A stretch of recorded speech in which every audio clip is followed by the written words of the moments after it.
La Foresteria di San Leo's cooking classes are located just outside of the little town of Trivigno in the Basilicata region. On the road to La Foresteria di San Leo, we ran into a major traffic jam.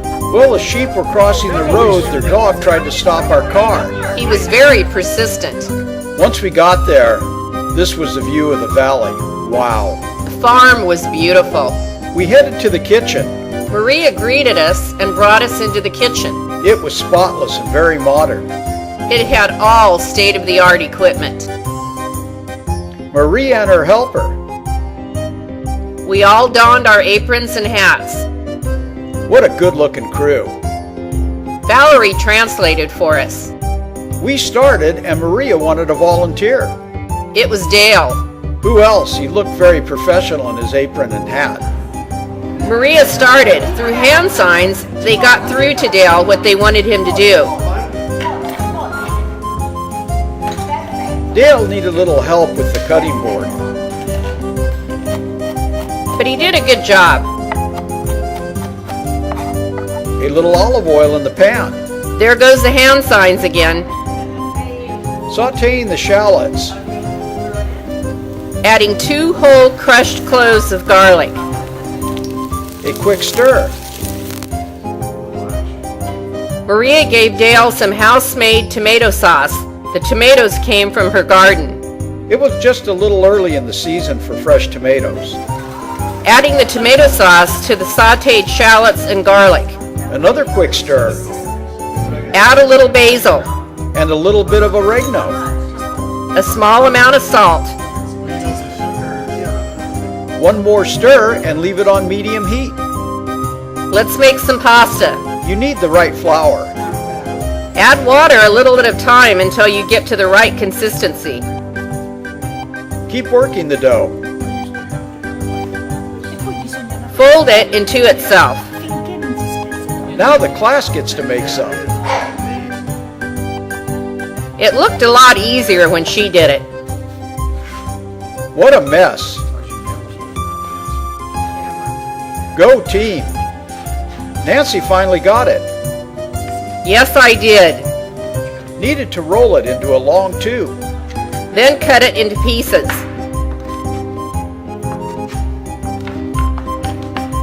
Go Dale. You take each piece and roll it into a long tube. Go Larry. Now that's how it's done.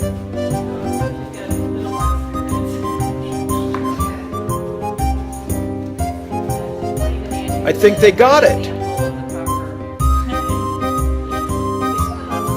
You cut your tubes into shorter pieces.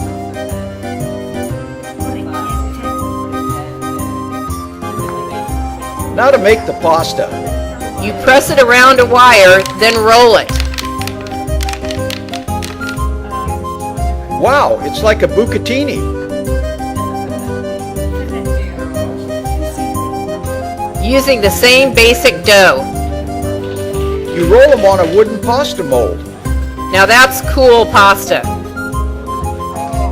Last but not least, my favorite, cavatelli.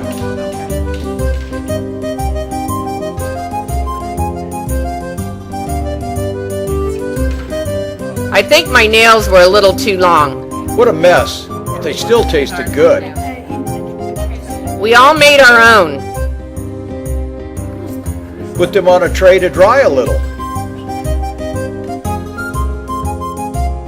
I went to check the sauce. It came to a boil. We gave it a stir and turned it down to a simmer. Now we made the dough for dessert. Added a little cinnamon. And add some sugar. Of course, eggs. You pour them in a little at a time till you get to the right consistency.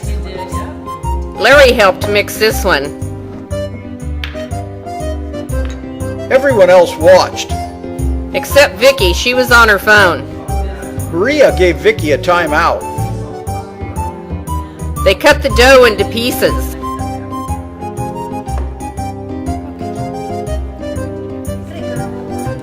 Everyone took one to work with.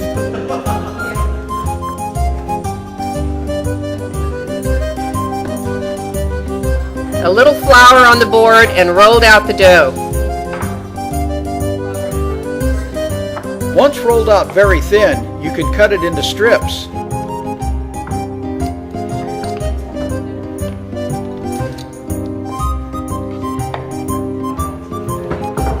A quick crimp every 2 inches, then roll it up.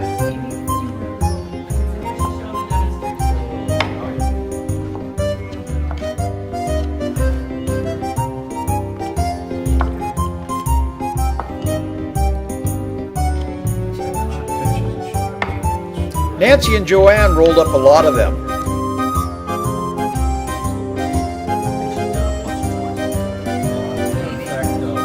Perfect.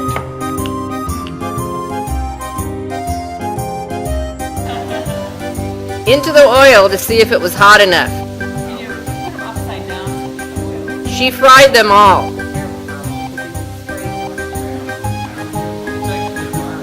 A quick flip.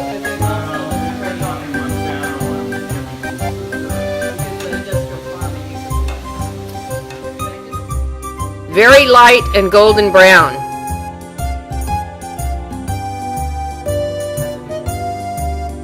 To start with, a little sauce in the pan. Everyone in the pool. A quick stir. When they came to the top, they were done. But to make sure, a little taste. Perfect. Added the pasta to the sauce. A stir to coat the pasta. One more stir and it's ready.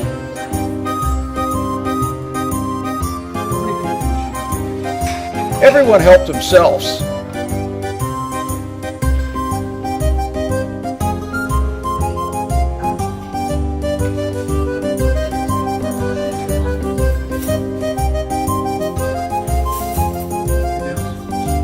Wow, that's a plate full. Don't forget the Parmesan cheese.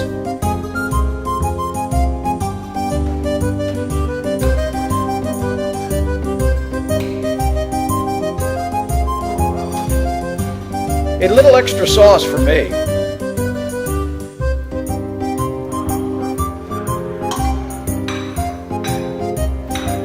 They set up a table in the kitchen.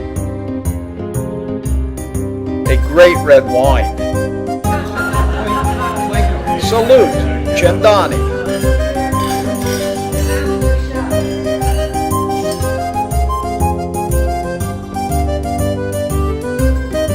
It was a lot of work, but worth it. A little dessert.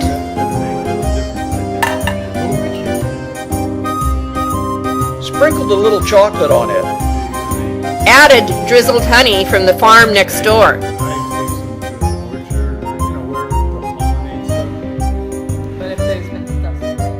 It was fantastic. Maria, the food, the cooking class, and the adventure was one of the best things we'd ever done.